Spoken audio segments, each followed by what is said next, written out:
বিয়ে করার সাথে সাথে বিবির এই হাদিসটা শোনাইবেন। বিবি যারা দিনদার, আপনি আপনার স্বামীকে এই হাদিসটা শোনায় দিবেন। কিয়ামতের ময়দানে 5 প্রশ্ন করার আগে আদম সন্তানের 2 পা নড়বে না। বলেন কয় প্রশ্ন? 1 নাম্বার, আন উমরিহি ফিমা আফনা, জীবন কোন কাজে কাটাইছো। 2 নাম্বার, আন শাবাবিহি ফিমা আবলা, যৌবন কোন কাজে কাটাইছো।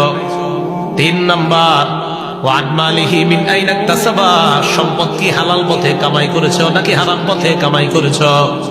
4 নাম্বার, ওয়াফিমা আনফাকা, সম্পদ কি হালাল পথে ব্যয় করেছো নাকি হারাম পথে ব্যয় করেছো।